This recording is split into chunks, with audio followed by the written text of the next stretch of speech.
Dichosos. Ese es el nombre de esta serie. Dichosos. Amén.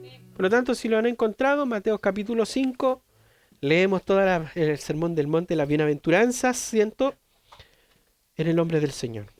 Viendo la multitud, subió al monte y sentándose, vinieron a él sus discípulos. Y abriendo su boca les enseñaba diciendo: bienaventurados los pobres en espíritus, porque de ellos es el reino de los cielos. Bienaventurados los que lloran, porque ellos recibirán consolación. Bienaventurados los mansos, porque ellos recibirán la tierra por heredad. Bienaventurados los que tienen hambre y sed de justicia, porque ellos serán saciados. Bienaventurados los misericordiosos, porque ellos alcanzarán misericordia. Bienaventurados los limpios de corazón, porque ellos verán a Dios. Bienaventurados los pacificadores, porque ellos serán llamados hijos de Dios. Bienaventurados los que padecen persecución por causa de la justicia, porque de ellos es el reino de los cielos. Bienaventurados sois cuando por mi causa os vituperen y os persigan, y digan toda clase de mal contra vosotros mintiendo. Gozaos y alegraos, porque vuestro galardón es grande en los cielos, porque así persiguieron a los profetas que fueron antes de vosotros. Hoy quisiera enfocarme a modo de introducción solamente en los versículos del 1 al 3. Oiga bien, hoy no voy a hablar de la primera bienaventuranza, que es bienaventurados los pobres en espíritus, sino que voy a utilizar ese texto para poder hacer la introducción a esta serie.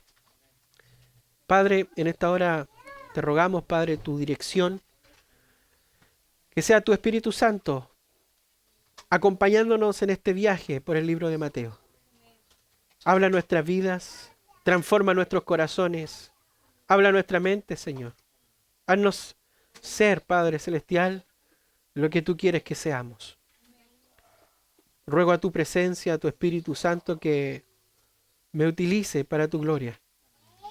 Y que sea esta palabra anunciada, predicada, Señor, haciendo guarida en el corazón de mis hermanos. Que pueda morar en ellos, Señor. Y que el día de hoy ellos se puedan ir confrontados por tu palabra, motivados por ella, guiados, Señor, y exhortados para llevar a cabo el propósito que tú tienes preparado para nosotros. En el nombre de Jesús, amén. Bien, hermanos, como les dije, esta es una nueva serie de predicación titulada Dichosos. Así es titulada esta serie, Dichosos, para que lo podamos tener en mente. Hoy comenzamos una serie, hermanos, que estaremos estudiando por los próximos meses, que se encuentra en el capítulo 5, en el capítulo 6 y en el capítulo 7 del Evangelio según Mateo. Y hoy, amados hermanos, no vamos solamente a circunscribir al capítulo 5, versículo 1 al versículo 3, para que nos ayude a comprender el contexto de lo que vamos a estar estudiando y lo que va a entrar desde la próxima semana en Mateo capítulo 5, versículo 3. Pero lo importante, hermanos, es poder entrar en lo que la Escritura nos quiere decir. Y para eso es importante, antes de desarrollar cada bienaventuranza y saber qué es lo que significa y el Señor qué es lo que está hablando, es necesaria una introducción para poder saber cómo Jesús llega al famoso monte donde da su exhortación en el Evangelio de Mateo. Los primeros 4 capítulos nos dan mucha información para que usted pueda entrar en contexto. En el capítulo 1 de Mateo, nosotros vemos la genealogía y el nacimiento de Jesús. En el capítulo 2, como contexto, hermano, para que pongan atención, en el capítulo 2, nosotros vemos la visita de los magos, ¿cierto? Vemos la visión que recibe José con el ángel dándole la instrucción de llevar a Egipto tanto a María como a el niño, ¿no es cierto?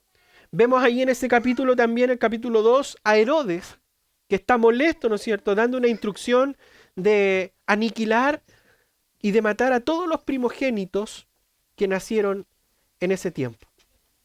Ya en el capítulo 3 nos presenta a Juan el Bautista, que empieza ahora a comenzar su ministerio, ¿no es cierto?, predicando el arrepentimiento y predicando el bautismo. Pero no solamente vemos a Juan el Bautista en el capítulo 3, sino que vemos también a Jesús siendo bautizado por Juan el Bautista. Y en el capítulo 4 nos muestra cómo Jesús es dirigido por el Espíritu Santo al desierto, ¿cierto?, para ser tentado por Satanás. Vemos también en el capítulo 4 cómo Jesús vence la tentación, ¿cierto? Y nos narra ahora el inicio del ministerio de Jesús en la tierra. Por tanto, es importante que entendamos, hermanos, esto. ¿Sabe por qué? Porque en otros evangelios, como por ejemplo el evangelio de Lucas, nos narra cronológicamente la vida de Jesús, pero Mateo, en su libro, se enfoca más en el ministerio de Jesús que en la vida de Jesús. Por eso es importante tener esto. Ahora, entendiendo el contexto, mire lo que dicen los versículos 1 y 2. Viendo la multitud, subió al monte y sentándose, vinieron a él sus discípulos y abriendo su boca les enseñaba diciendo. Aquí en el capítulo 5, versículo 1 y 2, ya Jesús ha iniciado su ministerio, ¿no es cierto? Y es importante que veamos el contexto, hermano, porque debemos entender quién era la audiencia, a quién se estaba dirigiendo Jesús. El Evangelio de Mateo, ¿a quién iba dirigido, hermano? El Evangelio de Mateo iba dirigido hacia los judíos de aquel tiempo. El contexto es este. Simplemente porque el Evangelio iba dirigido a los judíos. Porque los judíos estaban esperando a un Mesías. Estaban esperando al rey que iba a establecer su reino aquí en la tierra, ahora y en la tierra. Pero Mateo, hermanos, trata de concentrar y trata de dirigir a la audiencia presentándole a un Jesús que es Rey y Señor y que establece el reino de los cielos en esta tierra. La expresión que nosotros vemos allí en el versículo 3, esa frase que dice reino de los cielos, como lo puede ver ahí en su Biblia, esa frase, solamente esa frase, reino de los cielos, aparece 32 veces en el libro de Mateo. Así que Jesús, como el Rey de Reyes, hermanos, Señor de Señores, Jesús comienza a predicar un sermón que iba dirigido a aquellos que eran habitantes del reino de los cielos, aquellos que serían habitantes del reino de los cielos y aquellos seguidores presentes que estaban allí junto con ellos y los seguidores del futuro, los que iban a venir y que se añadirían a este reino de los cielos. Hermanos, lo que Jesús quiere enseñar en este sermón, para que usted lo pueda entender como punto de partida para este viaje, lo que Jesús quiere enseñar en este sermón es que los cristianos que han nacido de nuevo deben vivir diferente del mundo, que se distingan, que no piensen que son mejores, sino que se distingan, que el mundo pueda ver algo diferente en ellos y que cuando el mundo nos vea y le digamos que somos cristianos, ellos nos digan, yo no sabía que tú eras cristiano. Así que el mensaje de Jesús en estos pasajes, hermanos, que vamos a estar viendo, es una descripción del carácter y de las cualidades que el Rey espera de aquellos que vino a salvar. Para poder entender este contexto es necesario poder identificar el lugar y cuándo fue anunciado este mensaje. Y yo quiero que usted tenga una información histórica, hermanos, que le sirva a usted de fundamento antes de entrar en el mensaje. Porque esto es importante. No podemos ir a la aplicación al tiro y perdernos de todos estos detalles, ¿cierto? Eso sería un sermón vacío, totalmente vacío. De tal manera que el autor del Sermón del Monte, obviamente, es nuestro Señor Jesucristo, ¿cierto? La fecha en que Jesús narra esto fue en el inicio de su ministerio, o sea, en el año 30.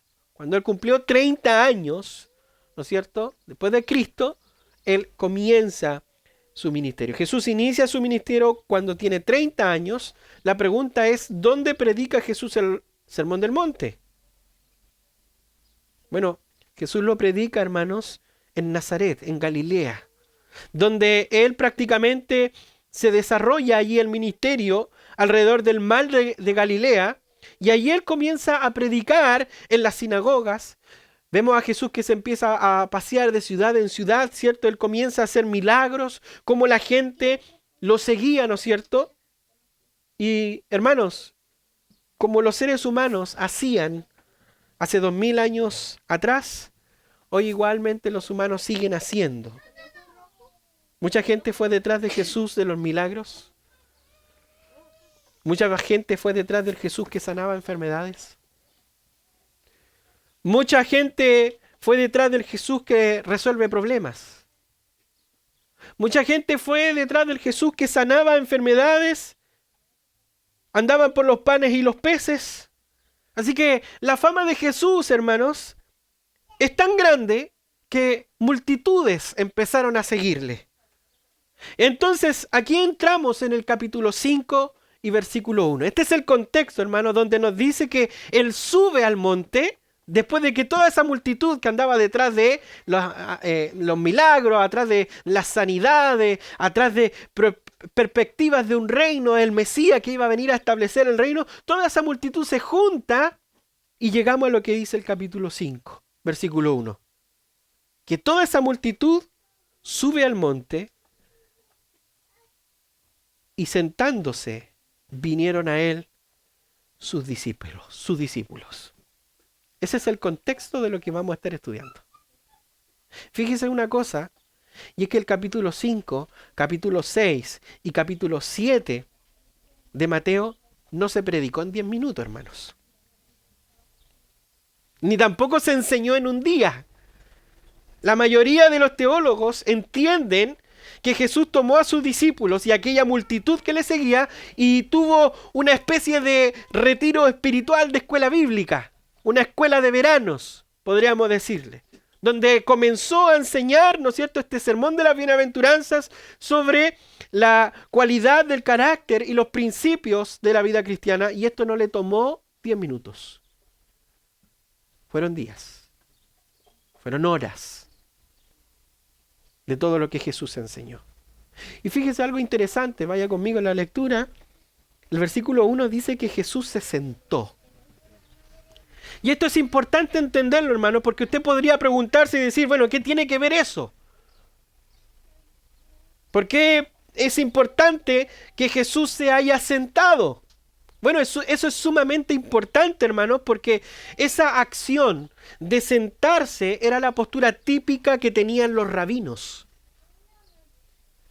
Los maestros a la hora de enseñar, por tanto, esto nos indica que él iba a estar mucho tiempo. Yo podría enseñarle como le estoy enseñando parado, yo duro 1 hora parado. Bueno, él se sentó para enseñar, hermanos, durante un largo periodo de tiempo. Por lo tanto, aquí vemos que el versículo 2 nos dice, y abriendo su boca les enseñaba diciendo. Lo que Mateo quiere resaltar, hermanos, para nuestro entendimiento, es que Jesús no solamente enseñaba hablando, sino que también enseñaba con su vida, enseñaba con su testimonio. Jesús se sienta y abre su boca para pronunciar el sermón más importante dado en la historia, hermanos. Ojo con eso. No ha habido un sermón, no ha habido un mensaje, no ha habido una serie de predicaciones más importante, más útil para la vida del creyente que el Sermón del Monte. Así que lo que vamos a leer, lo que vamos a estar estudiando durante todos estos meses, hermanos, aplica para aquellos cristianos de aquel tiempo, pero también aplica para nosotros hoy. Y antes de avanzar, hay una palabra que es sumamente importante de definir. En el versículo 3 nos dice la palabra bienaventurados. Si trajo lápiz y papel, subraye eso en su Biblia. La semana que viene vamos a entrar en la primera bienaventuranza, pero me gustaría, hermano, que subraye la palabra bienaventurados porque quiero que hoy día usted se vaya entendiendo lo que eso significa. Bienaventurado o dichoso, como dicen algunas otras versiones, viene de la palabra griego makarios, la cual significa bendito, significa feliz.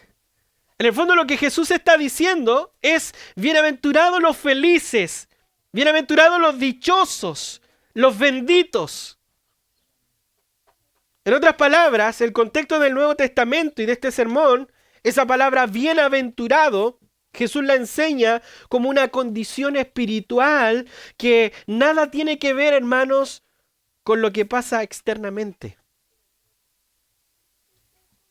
Es algo que sucede en el corazón del hombre cuando tiene una experiencia personal con Cristo. Es decir, aquellos que vivan de la manera que Jesús exponía, iban a ser y serían felices. Felices en abundancia, pero felices también en la escasez sin dinero.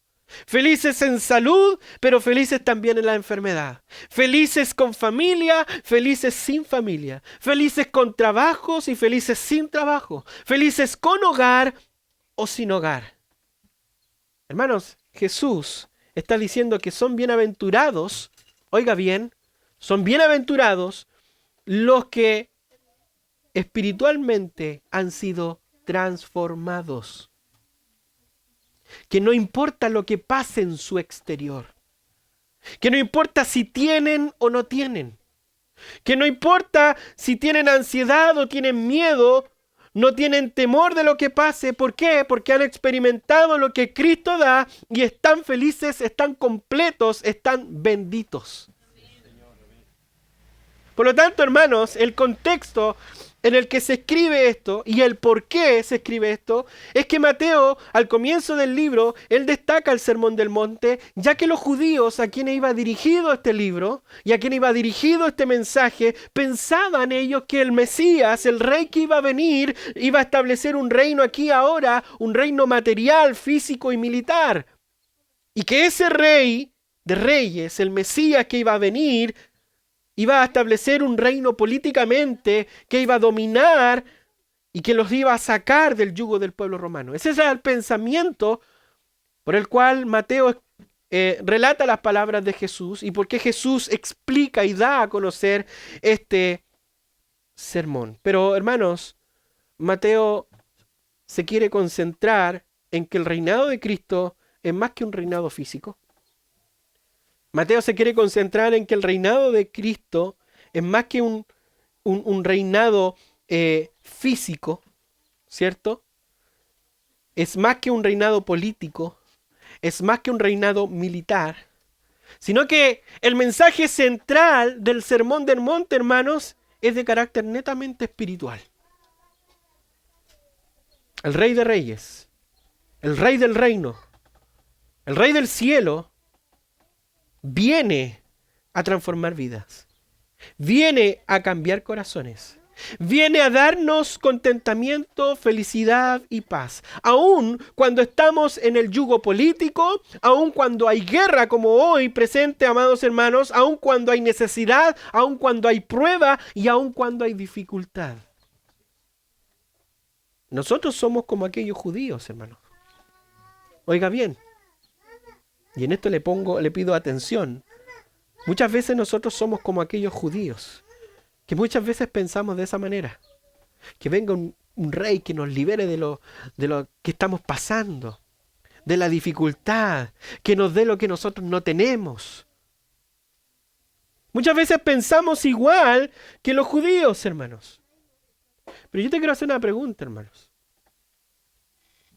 Si yo te hubiese preguntado en esta mañana, antes de escuchar este mensaje, si estaba feliz o si era feliz, posiblemente me ibas a decir, sí, pero depende.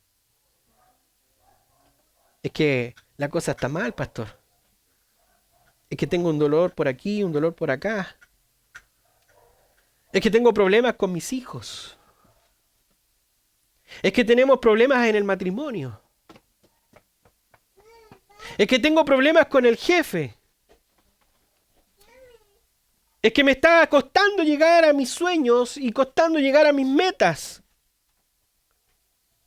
Es que me costó llegar a la iglesia. Hermanos, la mala felicidad de nosotros depende de las condiciones externas. Así de igual eran ellos como nosotros. Yo te pregunto, ¿eres feliz?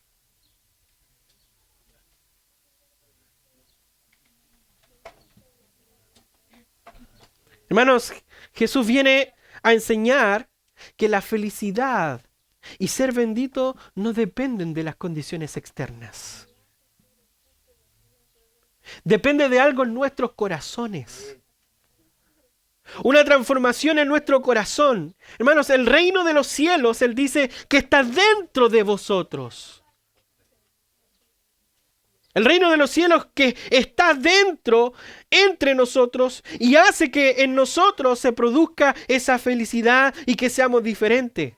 Hermanos, Cristo en nosotros hace que yo hable de manera diferente. Cristo en ti hace que tú pienses de manera diferente. Hace que actúes de manera diferente. Hace que distingas y que seas distinguidos de alguien diferente como los no creyentes. Cristo viene a decir bendito y feliz y dichoso eres cuando lo que tienes dentro de ti no depende de lo que está fuera de ti. De manera que entonces tú eres feliz. De manera que tu corazón, tu mente y tu perspectiva es diferente porque está reinando Cristo en tu vida. Así que en otras palabras, el Sermón del Monte, hermanos, no nos dice vivan así y serán cristianos. No. El Sermón del Monte nos enseña que porque somos cristianos debemos vivir así. Por lo tanto, hermanos, son dos cosas diferentes. La mayoría de las religiones dicen hagan para que tengan. ¿Cierto? Hagan esto para que ganen la salvación. Si tú te portas bien, si tú vives bien, si tú comes bien, si tú das, etcétera, etcétera, tú vas a tener esto. Hermanos, no es así. Y ojo, prepárese, hermano, porque las próximas semanas no nos van a enseñar a hacer cosas para que nosotros seamos cristianos.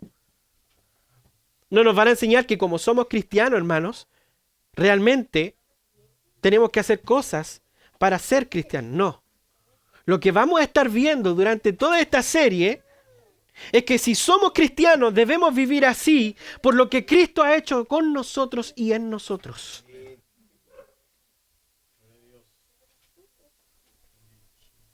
Por lo tanto, tú eres bienaventurado no por las cosas externas que estén a tu alrededor. Hay algo importante, hermano, y hay que recalcarlo aquí. Y es que Jesús toma la ley de Moisés y la enseña. Jesús toma la ley de Moisés y la expande. Jesús toma la ley de Moisés y Él dice, yo no la vine para abrogar. Jesús dice, yo la voy a enseñar. Jesús dice, yo la voy a ampliar. Jesús dice, la voy a explicar para que puedan vivir en libertad. Eso es lo que dice Jesús. Y eso no solamente se compara, hermanos, con Moisés, sino que supera a Moisés. Y supera a los judíos que estaban escuchando esto. Hermanos, hay una cosa común que ningún predicador, oiga bien, hay una cosa que ningún predicador ha podido hacer y Cristo lo hizo, y es tomar un mensaje que es 100% doctrina y a la vez 100% aplicación. Una de las cosas que vamos a ver y a leer, amados hermanos, que vamos a estudiar y que también vamos a aprender, es que 100% ortodoxia, es decir, doctrina, y 100% ortopraxis, es decir, práctica. De manera que cuando tú y yo estudiemos estas bienaventuranzas y el Sermón del Monte, vamos a decir, yo quiero vivir de esa manera. Yo tengo que vivir así. Yo tengo que hacer eso. Dios espera de mí eso y yo tengo que comenzar a hablar así. Yo tengo que comenzar a actuar así. Yo tengo que empezar a pensar así, a sentir así. Y Jesús, hermanos, predica el Sermón del Monte con una cosa en mente. Y si tú te llevas esto en la mañana, hermano, si no has escuchado, no has entendido nada de lo que dije hasta aquí. Pero si usted entiende esto, hermano, yo creo que cumplí con mi meta en esta mañana. Recuerda una cosa. El Sermón del Monte se trata de ser más que de hacer.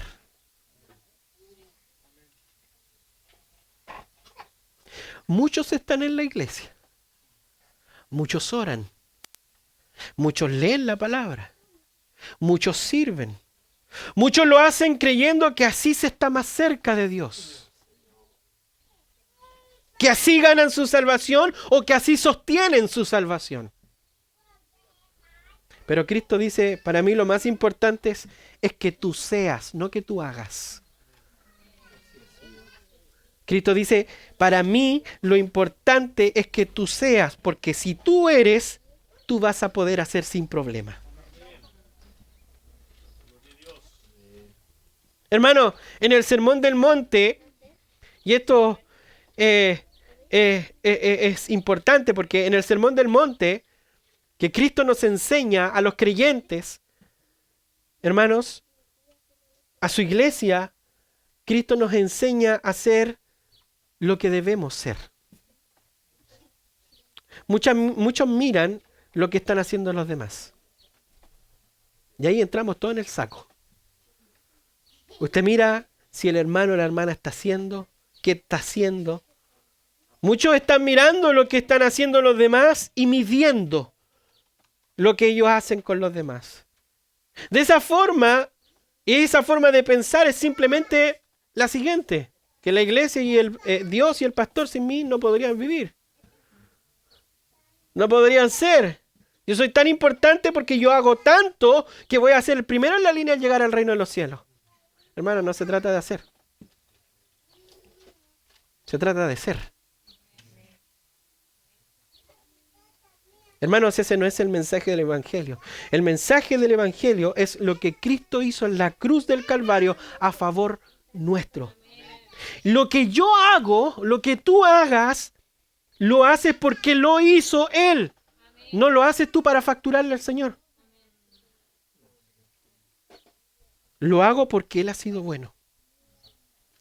Hermano, el Sermón del Monte se trata de que el cristiano es y debe hacer, no de lo que hacen para hacer. Y el ejemplo mayor lo tenemos en Cristo. El Sermón del Monte nos enseña cómo debe ser el carácter del cristiano. Debemos tener el carácter de Cristo. Hermano, todos tenemos y debemos tener el carácter de Cristo, así que en las bienaventuranzas que vamos a estar estudiando, vamos a ver el carácter del cristiano. El Sermón del Monte nos enseña la justicia del cristiano, nos enseña la piedad del cristiano. El Sermón del Monte nos enseña la ambición correcta del cristiano, el deseo que tiene de Dios para que el creyente se dirija. El creyente debe ser ambicioso, que tenga la ambición y la dirección correcta. Y el Sermón del Monte nos va a enseñar cómo relacionarnos unos con los otros. Y por último, Cristo nos enseña cuál debe ser la actitud y la entrega del cristiano en este mundo. Hermanos, este sermón nos va a desafiar. Este sermón nos va a desafiar. Nuestro Señor vivió el Sermón del Monte, vivió lo que enseña. Los apóstoles vivieron el Sermón del Monte. Y si ustedes piensan bien y se toman la molestia de leer la vida de los santos a lo largo de los siglos y de la historia de la iglesia, hermanos, usted se va a dar cuenta que durante mucho tiempo los hombres posteriores a los apóstoles, los reformadores y muchos hombres que nosotros vemos y conocemos y que muchas veces citamos, vivieron el Sermón del Monte. Mi deseo como pastor y como uno de los presbíteros de esta iglesia es que usted y yo en esta mañana podamos salir de aquí entendiendo que el Sermón del Monte es para usted y es para mí. Que si usted es un creyente verdadero, Cristo tiene algo que decirle a usted. Hermano, hay ciertas lecciones generales que se pueden sacar de las bienaventuranzas. Y es que veamos cada bienaventuranza y cada cualidad y cada enseñanza como algo que debemos vivir. No es que yo soy pobre de espíritu y tú eres un llorón. No es que yo soy un humilde y tú eres el que tiene hambre y sed de justicia. No, hermanos.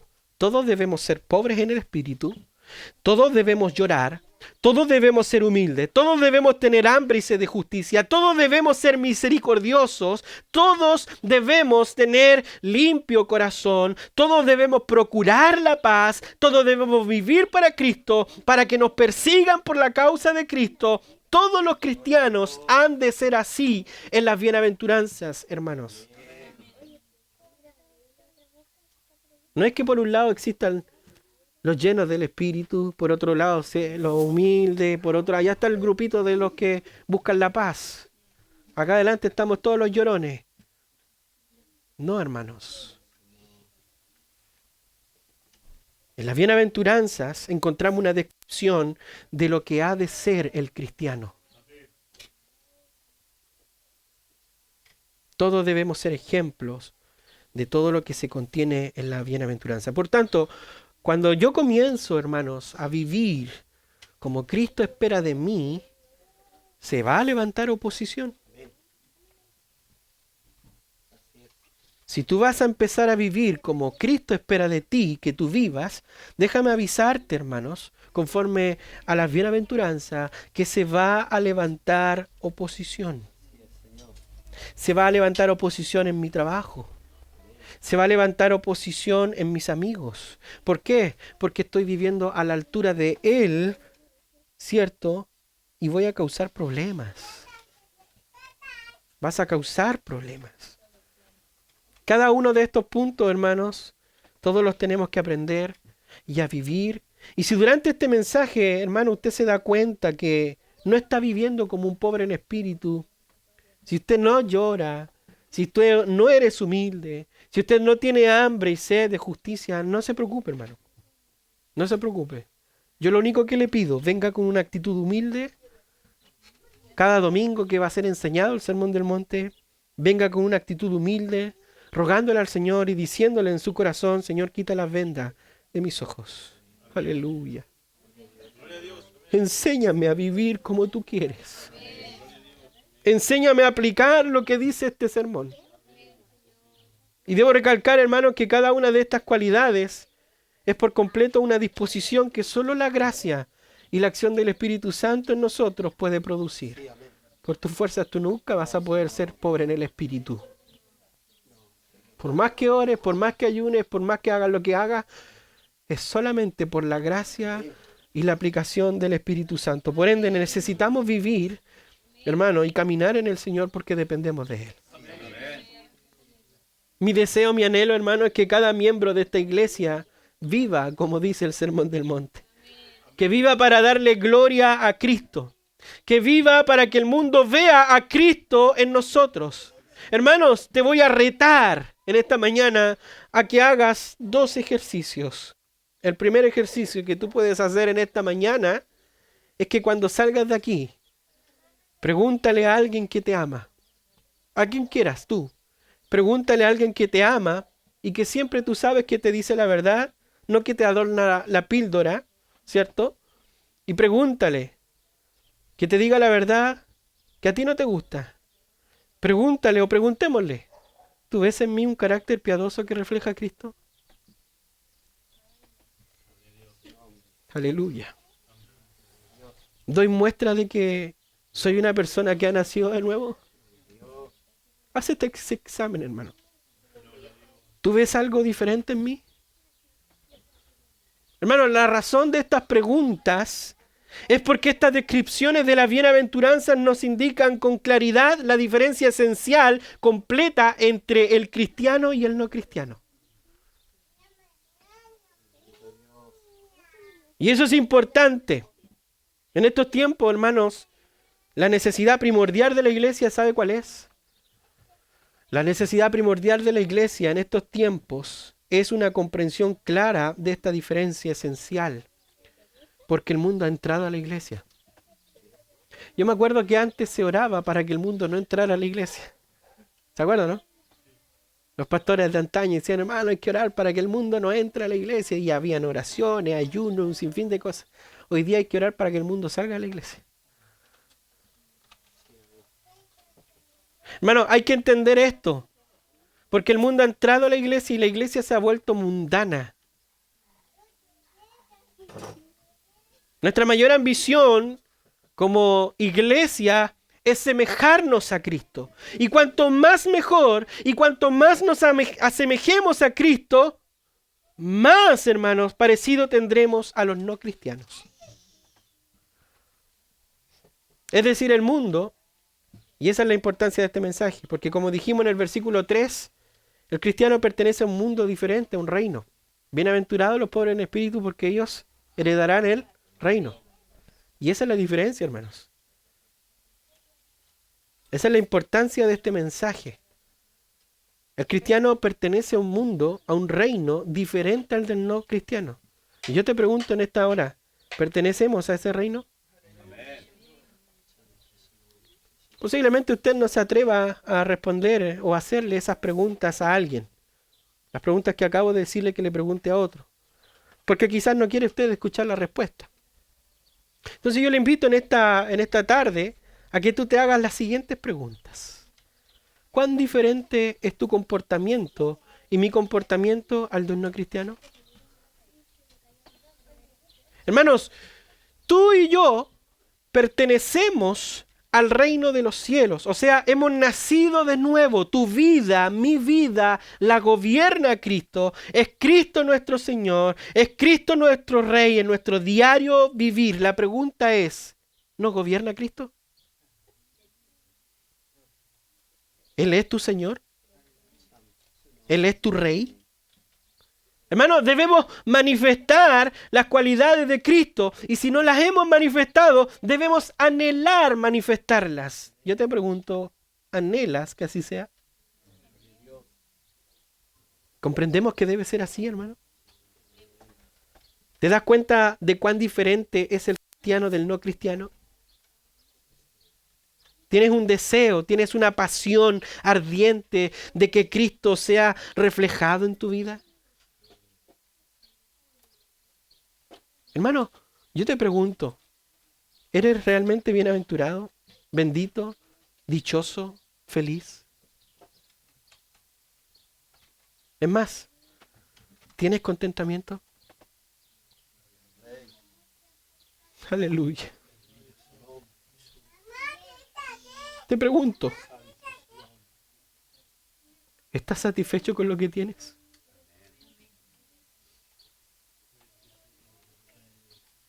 Y pregunto más directamente, ¿tienes paz?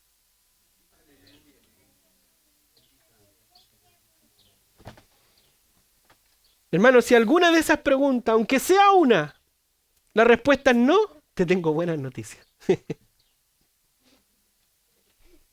Este es el momento para ti y para mí. Hay algo que Cristo te quiere enseñar durante esta serie, porque Cristo quiere que todas las respuestas a esas preguntas sean sí, yo tengo contentamiento. Sí, mi comportamiento es diferente al de un no cristiano. Sí, no pertenezco a este reino, sino al reino de los cielos. Sí, realmente tú eres mi rey, tú eres mi Señor. Sí, realmente tú me gobiernas. Sí, realmente yo manifiesto cualidades de Cristo diariamente y sí, anhelo crecer como cristiano. Hermano, yo he orado al Señor durante esta serie, esta preparación,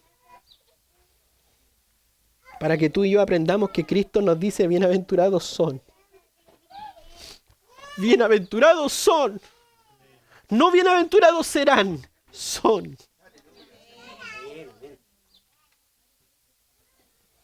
Este mensaje no es para mañana, es para hoy, son. Bienaventurados son, hoy. Hoy Dios quiere que tú y yo aprendamos a ser felices. Es mi oración, hermano, que cada uno de los que estemos aquí seamos felices. Y concluyo con 4 pensamientos que creo que te pueden ayudar a entender que este sermón es para ti y que es para mí. Pon atención. Primero, los seguidores de Cristo, los seguidores de Jesús deben ser diferentes.